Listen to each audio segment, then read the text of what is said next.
Assalamualaikum dan salam serakku sayang. Buletin UKAS edisi tengah hari 29 Jun 2021 bersama saya Al-Faris Jemurin. Tumpuan berita, Perdana Menteri Tan Sri Muhyiddin Yassin mengumumkan satu lagi pakej bantuan iaitu pakej perlindungan rakyat dan pemulihan ekonomi pemulih berjumlah 150 bilion ringgit pada Isnin.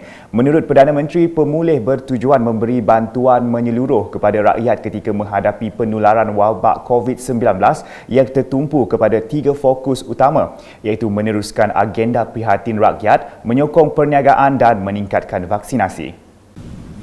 Pemulih bertujuan untuk memberikan bantuan menyeluruh kepada rakyat dan tertumpu kepada tiga fokus utama iaitu meneruskan agenda prihatin rakyat, menyokong perniagaan dan meningkatkan vaksinasi.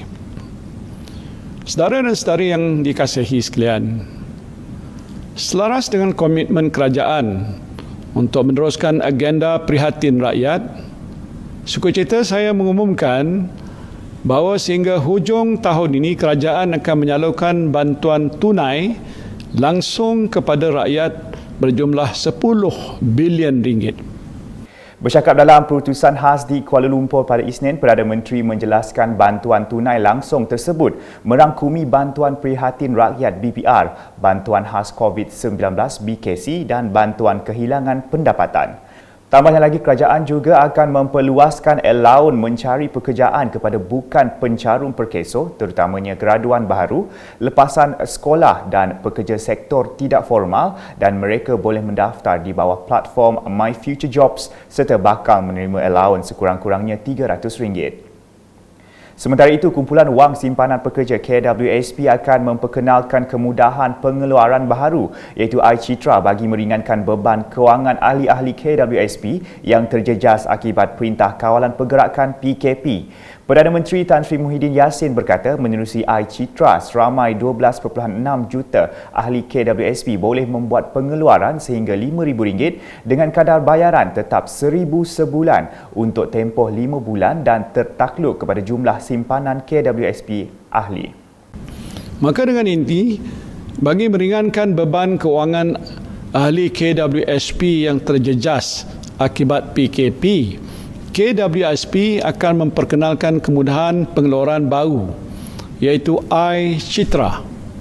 Menerusi iCitra, seramai 12.6 juta ahli KWSP boleh membuat pengeluaran sehingga RM5,000 dengan kadar bayaran tetap RM1,000 sebulan untuk tempoh 5 bulan, tertakluklah kepada jumlah simpanan KWSP ahli. Pelaksanaan iCitra ini dijangka dapat menyalurkan RM30 bilion kepada rakyat untuk menampung keperluan harian. Pencarum boleh mula memohon kemudahan pengeluaran KWSP di portal dalam talian iCitra di icitra.kwsp.gov.my mulai 15 Julai 2021. Dengan pembayaran pertama dijangka akan dikreditkan dalam akaun ahli pada bulan Ogos 2021. Selain itu, Perdana Menteri menjelaskan bahawa moratorium automatik selama 6 bulan akan turut diberikan kepada semua peminjam individu merangkumi golongan B40, M40 atau T20 dan usahawan mikro, dan permohonan akan dibuka pada 7 Julai ini. Manakala bagi meningkatkan vaksinasi, program imunisasi COVID-19 kebangsaan PICK akan terus diperkasa melalui peruntukan RM400 juta untuk menambah bekalan vaksin negara bagi menampung 130% populasi rakyat berbanding 120% sebelum ini. Kerajaan juga akan membuka 29 pusat pemberian vaksin PPV tambahan bagi melaksana PPV secara pandu lalu, PPV bergerak dan program Outreach Home to Home dengan peruntukan keseluruhan RM200 juta. Berita seterusnya, kerajaan akan memastikan semua masyarakat menerima suntikan vaksin COVID-19 bagi mencapai imuniti kelompok menjelang bulan Ogos ini. Timbalan Ketua Menteri Dato' Amar Awan Tengah Ali Hassan berkata untuk itu mereka yang tercicir akan menerima vaksin dengan pusat pemberian vaksin PPV bergerak ke tempat mereka untuk memberikan suntikan vaksin. Untuk kawasan kita akan bergerak untuk memastikan mereka yang tercicir yang mungkin tak ada kesempatan ataupun mereka yang tak ada upayaan untuk bergerak. Jadi kita minta kerjasama semua pemimpin-pemimpin masyarakat, ketua-ketua kampung, ketua-ketua rumah untuk memberitahu siapa yang tak ada upayaan untuk bergerak, untuk datang. Jadi kita boleh pergi tempat. Beliau berkata demikian semasa ditemui selepas mengadakan lawatan ke PPV Dewan Kebudayaan Persatuan Bisaya baru-baru ini. Setakat 24 Jun 2021, jumlah yang telah mendapatkan vaksin dos pertama di PPV Dewan Kebudayaan Persatuan Bisaya seramai 2,356 orang atau 67% daripada 3,516 orang jumlah keseluruhan penduduk di 55 lokaliti yang disasarkan. Sementara itu, Dato' Amar Awang Tengah turut mengucapkan terima kasih kepada sukarelawan MyVac yang terdiri daripada para belia dalam membantu proses kelancaran pemberian vaksin di PPV berkenaan. Dan saya juga melihat para sukarelawan, volunteers yang sama-sama berganding bahu untuk kerja. Dan saya pun tanya dengan mereka tadi. Ada yang baru pengalaman pertama, tak ada kerja selepas sekolah. Jadi mereka sungguh teruja dengan ada kesempatan ini, bukan saja untuk mendapat pengalaman, tetapi masa inilah untuk mereka menyumbang bagi kepada masyarakat. Beliau juga berharap jumlah 67% penduduk yang telah divaksin akan dapat ditingkatkan lagi bagi memastikan imuniti kelompok dapat dicapai seperti mana yang telah disasarkan kerajaan. Sementara itu, Adun Batu Danau Palus Palu Gumbang ketika ditemui meminta penduduk di kawasan Dun Batu Danau yang belum mendaftar mendapatkan vaksin agar segera berbuat demikian untuk memastikan semua masyarakat menerima vaksin. Minta dalam saya kepada terima vaksinnya tadi.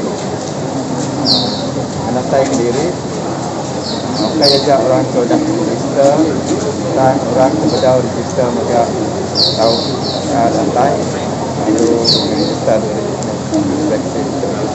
Jadi kami saya di kawasan Danau itu semua boleh divaksin. Sementara itu, pelaksanaan pemberian vaksin secara outreach atau turun padang di daerah kecil Padawan berada di landasan yang betul dan setiap lapisan masyarakat akan divaksin demi mencapai imuniti kelompok menjelang hujung Ogos 2021. Menteri Muda Pengangkutan Sarawak Datuk Dr. Jerib Susil berkata setakat 28 Jun 2021, terdapat 3 klinik yang menjadi pusat pemberian vaksin PPV di daerah kecil Padawan iaitu Klinik Kesihatan KK Braang Bayur, Klinik Desa Bunuk dan Klinik Desa Padawan. Manakala ujarnya Raja Brook Memorial Hospital, Klinik Teng Bukap dan Klinik Bengoh bukan merupakan PPV. Mengikut apa yang kita menerima, peratusan sudah divaksin untuk Kampung Benuk yang merangkumi 640 orang sudah menjangkaui 50.7% based on what they have done in Desa Benuk. They have started earlier. For Braang Bayur, they have also done 640, which is only 28.5%. For Padawan, they have also done 640, which is only 45%. So we hope that as they increase, we will be able to increase the number. We are thankful for the efforts done by the Pejabat Darah Kecil Padawan, whereby they coordinate with the clinic here. In order for each kampung, we go from kampung to kampung. And in that case, we are able to ascertain that that kampung has already been vaccinated. So much easier for us.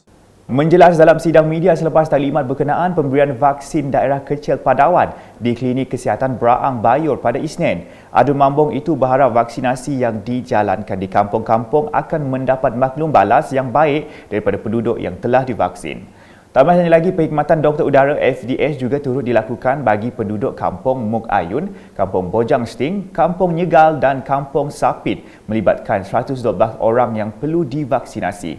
Sementara itu, beliau memberitahu Jawatankuasa Pengurusan Vaksin Dun Mambong yang ditubuhkan akan membantu menyelaras bantuan kepada klinik untuk melaksanakan proses vaksinasi. Di Darul pula, proses pemberian vaksin kepada semua penduduk yang layak di Pulau Bruit akan selesai sepenuhnya pada Julai depan.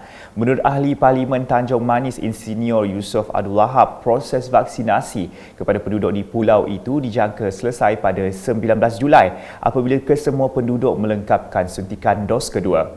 Katanya terdapat seramai 3,217 penerima di seluruh Pulau Bruit dengan 14.2% daripada jumlah itu telah menerima dos pertama. Dan juga untuk makluman juga kawasan pulau ini kata orang daripada peratusnya daripada jumlahnya merupakan 3,217 penerima vaksin di seluruh pulau yang dianggarkan berjumlah 25% lah untuk seluruh kawasan Darul. Jadi daripada jumlah tersebut yang telah menerima dos pertama sebanyak 14.2%. Untuk seluruh kawasan pulau. Dan juga dah difahamkan selesainya nanti untuk menerima kedua-dua dos adalah pada 19 bulan Julai, tak lama lagi. Jadi ini bermakna pada bulan hadapan difahamkan seluruh penduduk Pulau Bruit ini akan menerima dos kedua. Jadi selesailah pemberian vaksin di kawasan Pulau Bruit. Bercakap kepada UKAS semasa mengadakan lawatan kerja ke Pusat Pemberian Vaksin PPV Outreach Kampung Betanak Darul pada Isnin, Yusof berkata masyarakat di situ memberikan sambutan menggalakkan terhadap program imunisasi dengan ada yang datang awal untuk menerima vaksin. Jelasnya ia membuktikan masyarakat mula menyedari akan kepentingan pengambilan vaksin untuk perlindungan diri dan masyarakat sekeliling dari wabak COVID-19. Walaupun dalam jangka masa beberapa jam telah selesai pemberian vaksin, proses pemberian vaksin berjalan begitu lancar sekali dan telah selesai pada sekarang ini. Jadi ini menunjukkan betapa sambutan daripada orang-orang kampung di kawasan ini begitu menggalakkan mereka teruja dan mereka datang seawal pagi untuk menerima vaksin yang diberi. Jadi mereka pun rasa penting, betapa pentingnya penjagaan kesihatan dengan menerima vaksin kali kedua ini. Betapa pentingnya mereka mengambil berat tentang kesihatan mereka sebab mereka ingin melindungi diri sendiri dan juga masyarakat sekitar kawasan ini daripada jangkitan COVID-19. Jadi dengan harapan seluruh ataupun kita dapat mencapai secepat mungkin imunisasi kelompok untuk seluruh kawasan ini dan juga untuk seluruh kawasan negeri Sarawak. Pada masa yang sama, beliau merakamkan terima kasih kepada para petugas yang bertungkus lumus membantu melancarkan proses pemberian vaksin di Klinik Kesihatan Kampung Betanak. Dalam majlis sama, Yusof turut menyampaikan sumbangan 1 set komputer, mesin pencetak dan peti sejuk beku untuk kegunaan di klinik berkenaan. Dalam pada itu, Pusat Pemberian Vaksin PPV Hospital Bau pula menyasarkan pemberian 500 dos seminggu bagi suntikan vaksin COVID-19 bermula Julai depan. Pengarah Hospital Bau Dr. Jasmani Libo berkata PPV Hospital Bau ketika ini hanya menjalankan program imunisasi COVID-19 kebangsaan PICK pada Sabtu dan Ahad dan membabitkan golongan warga emas dan pesakit kronik atau komorbid. Bercakap ketika ditemui UKAS pada Ahad, beliau memberitahu para pesakit kronik atau komorbid yang dikenal pasti oleh pegawai perubatan kemudian akan diberikan borang persetujuan suntikan vaksin COVID-19 PVA. Katanya senarai nama mereka akan dihantar kepada MyVest Kuching untuk dimasukkan ke dalam sistem MySejahtera bagi membolehkan pihak hospital menyediakan temu janji kepada penerima vaksin. Selanjutnya, mengenai keputusan Jawatankuasa Pengurusan Bencana Negeri JPBN Sarawak untuk melanjutkan Perintah Kawalan Pergerakan PKP dengan penambahbaikan SOP berkuat kuasa 29 Jun 2021. Antara penambahbaikan SOP adalah seperti berikut.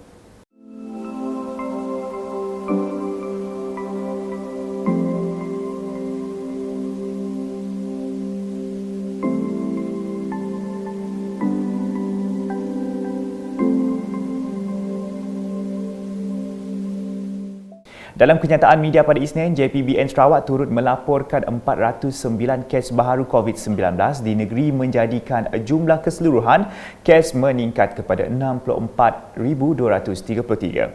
Sejumlah 234 atau 57.21% daripada jumlah kes tersebut dikesan di 5 buah daerah iaitu Sibu, Kuching, Sarike, Tebudu dan Muka. Statistik lengkap daerah-daerah yang merekodkan kes adalah seperti tertera.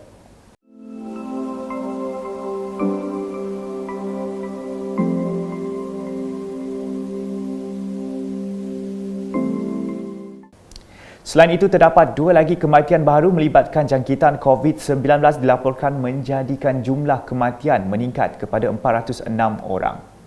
Sekian edisi Tengah Hari bersama saya Al-Faris Jumuri dan kru penerbitan. Berita lebih lanjut boleh didapati di semua platform media sosial UKAS termasuk portal ukas.sarawak.gov.my dan pastikan anda subscribe UKAS channel di YouTube. Salam UKAS.